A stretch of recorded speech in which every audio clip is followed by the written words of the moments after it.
Hey, it's Mark from DerbyWars, and I have a special guest today, Eric Moomey, winner of the $20,000 Travers game. Eric, how you doing? Great. How you doing today, Mark? Good, good. So glad to have you with us. Big win in the Travers Day game. Been a hot summer for you. I know you won the Belmont contest in June, and wow, you've been on fire with the contest lately. Yeah, it's been really exciting. It's been a fun summer, and it's been exciting, definitely. So you said you took home over $40,000 at Belmont, $10,000 on DerbyWars this weekend. That's a pretty good run there. Yeah, it's been a lot of fun, and I've even had the benefit of getting in the top 5 at the NHC. So that was a goal of mine to do. So I got it, I think, just by like 50 points. So I just made it. Yeah, that's awesome. 5th place in the first half of the NHC Tour. So I got to ask you, when we were talking at NHC last year, you said, you know, Mark, one of the things I'm thinking about is maybe going pro. So after this run, are you thinking about that at all anymore? Yeah, we'll see. We'll see. I'm trying to put aside some money. Last year I won some contests, and I donated a lot of it to charities. It was important to me. And so I decided the best way to go pro would be to have a bankroll to start with.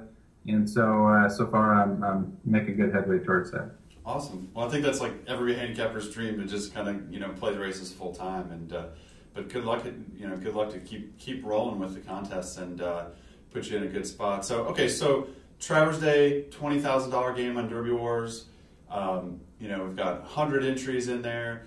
And, you didn't really have anything going in the first few races, and then all of a sudden you picked VE Day in the Travers. And so tell us about that. Yeah, it was interesting. I was actually on site at another tournament, and I was in 2nd place, and I was really excited. I really thought Bayern would take it on the front end, and my friend that was with me asked me, he said, well, it's going to be one of these top 3, right? And I said, well, not necessarily. And as soon as the gate opened, and I saw, I think it was Toneless and the Wicked Strong came up and decided to pressure Bayern on the front end, I said, okay, this will be interesting. Right.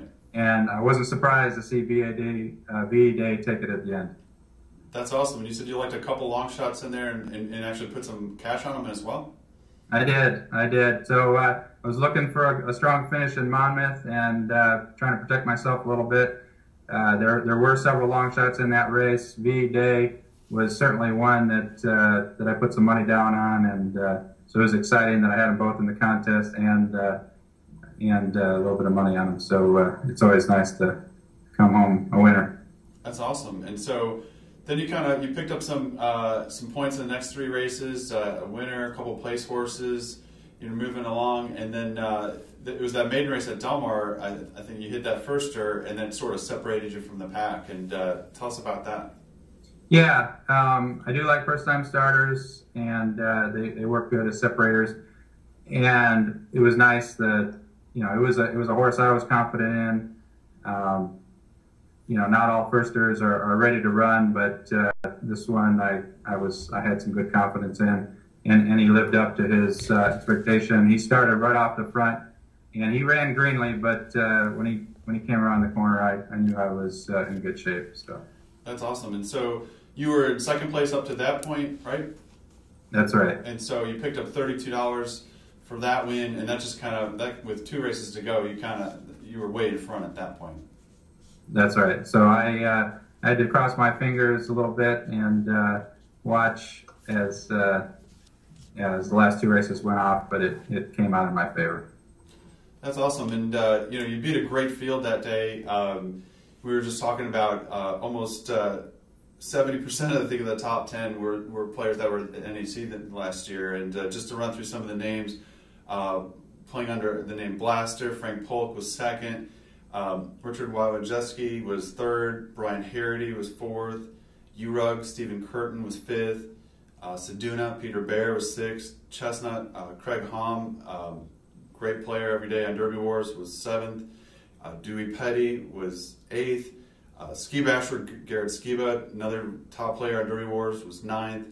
and Trot's Joe Scanio, a great tournament veteran, was 10th. So you beat an outstanding field that day and had to feel good. Yeah, no doubt. Those are some tough guys for sure.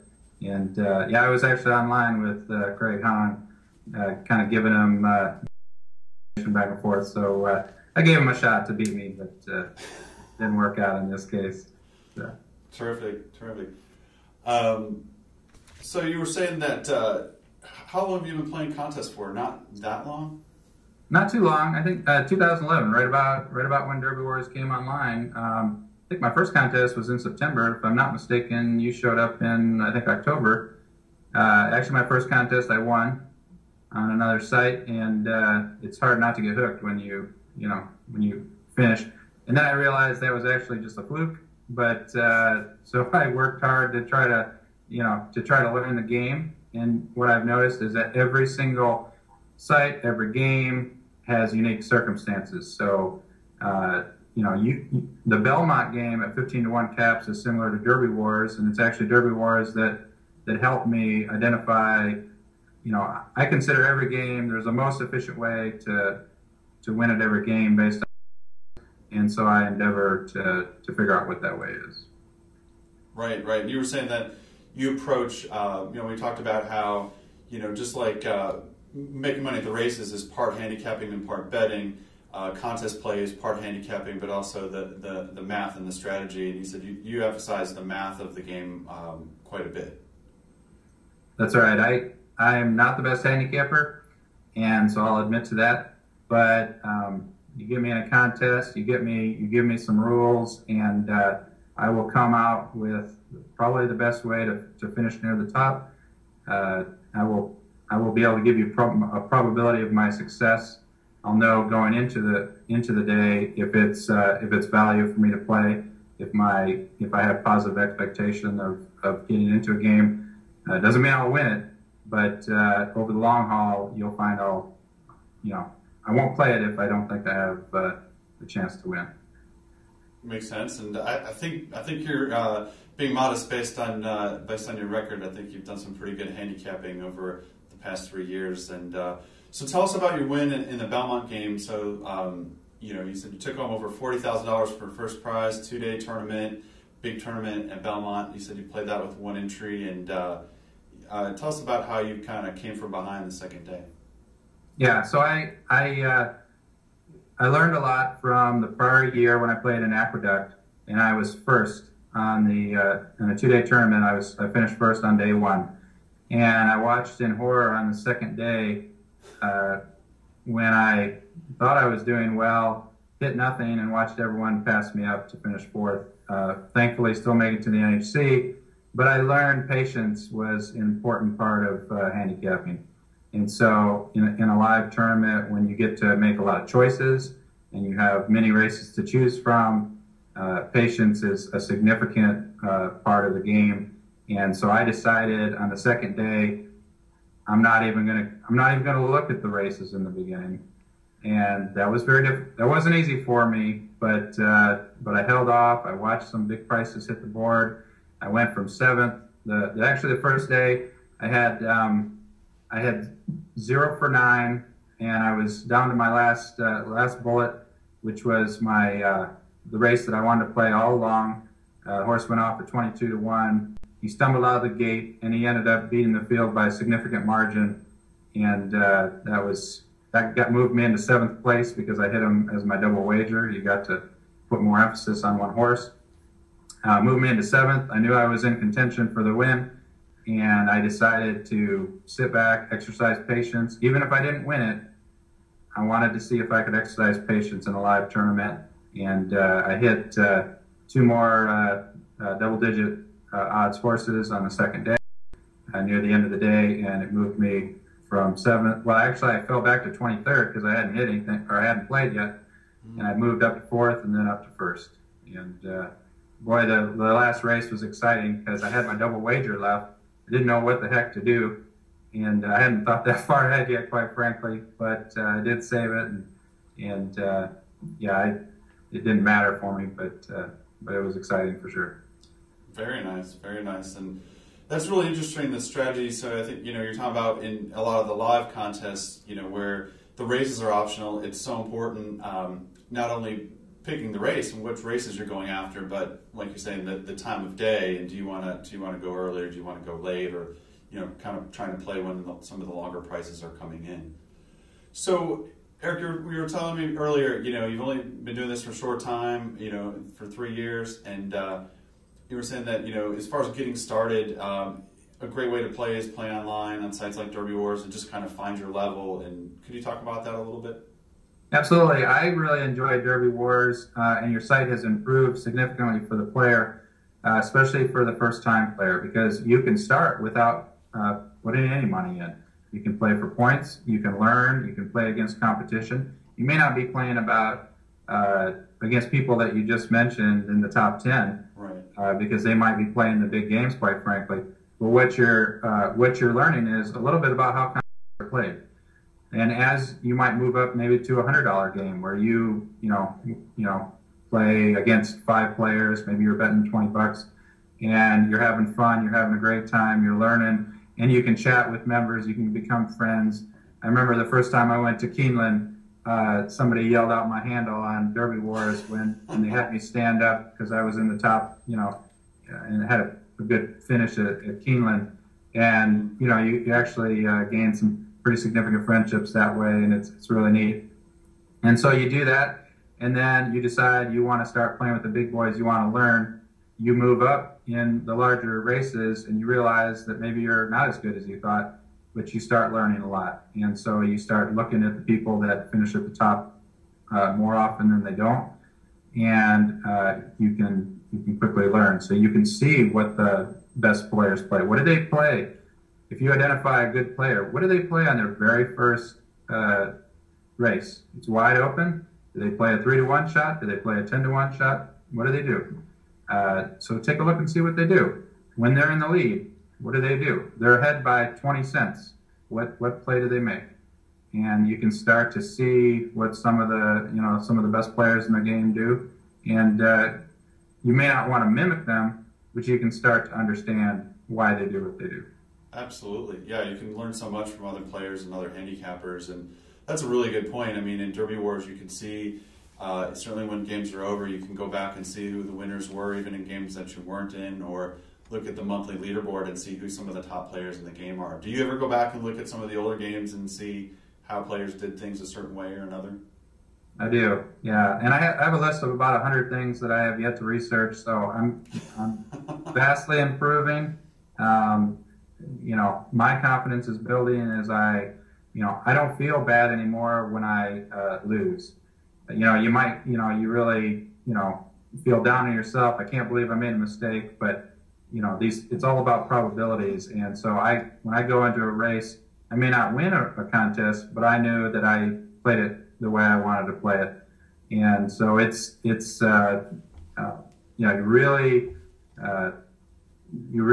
go back, you analyze. I can analyze to nauseam. You figure out, different strategies, and maybe it'll dawn on you a couple days later. So I'm at Monmouth. I'm sitting right. I had a goal for the day to finish in the top 5. I wanted to capture the points on the NHC Tour, and unfortunately, on the last race of the day, I was sitting with $800. I was in 8th place. I hadn't met my goal. And what did I do? I swung for gold and went for first place. And when it was all done, my horse got nipped at the wire, and I realized if I put the $800 to place, I would have finished second. I would have met my goal. I would have, right, gone home. So I had actually learned from that experience. You won't see me making that mistake the second time, but so I gave myself, I had a better probability of achieving my goal than what I gave. I didn't play it the most efficient way, but it sure was exciting. I thought I had it until the end, and there's only so much sense. I hear what you're saying, to throw up a Hail Mary when there's a more realistic chance to get there a different way. And could you talk about, like, when you get late in the game, at certain points, do you decide then I'm no longer going for first because it's not likely, so I'm I'm going to shoot for third place, or you know, because sometimes there's some pretty good money down the leaderboard. Absolutely, it depends on the leaderboard. I usually know my goal going into the game. I know what what I'm looking for. So if it might be an NHC contest, and I'm happy with a 5th place finish because that meets my goals. Or in a lot of the cash contests, you really want to swing for first. And I'll give you an example. So I'll take the most recent Monmouth experience. So I had $800 in a contest, a chance to top the leaderboard at the NHC where I'd win $75,000. So I had a 4-to-1 shot that essentially was a 100-to-1 shot. That's right. How much money would you put on a 100-to-1 shot at 4-to-1 odds? So if you think of it that way, you're like, maybe it is worth swinging. And so I generally go for the win, but you're going to look at the prize structure. The win, you'll find that that going for the win more often than not is the best way to do it. Okay, interesting. Good advice. So another thing we were talking about was just the growth of contests. So you've played in now, a lot of online tournaments, a lot of live tournaments, and it's pretty amazing, isn't it, to see how contests are becoming bigger and bigger. Not even by the year; it seems like by the month sometimes. Yeah, it's pretty crazy. It's almost nauseating at times. It's what I'm seeing though is every site, every contest is improving their game. So there's a lot of competition there. For the players that are out there. There is a limited number of players, but that is growing too. And I encourage everyone to cross over and learn a little bit about it and join the excitement.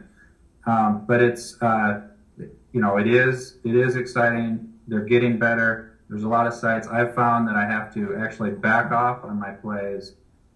At times I go all in, but you can get burnt out very quickly, and so. I look at the day, I figure out, is this a contest I can win? And if I will, I'll be on it.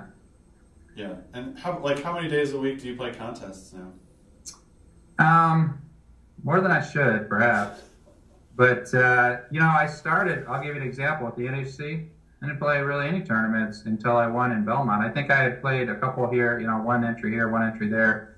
I essentially had participation points going into Belmont.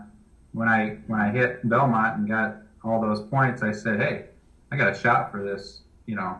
And like some of the pros have mentioned before, the NHC selects you. You don't select the NHC. So when you're in contention, I said, well, I got 6 weeks. I'm going to see if I can make it happen, and I did. It was really exciting. And so I was playing every contest that, I said, hey, Mark, make a contest for the NHC. I gotta win this thing. So add some more contests, right? Exactly. That's great. Thank you for joining us. Congratulations on the big win in the Travers game, big win on the Belmont game, and I'm sure we'll see you at the top of the leaderboard many times to come the rest of the year. Well, I certainly hope so, and I look forward to continue playing with all the guys out there and girls too. It's really exciting to see some of the ladies.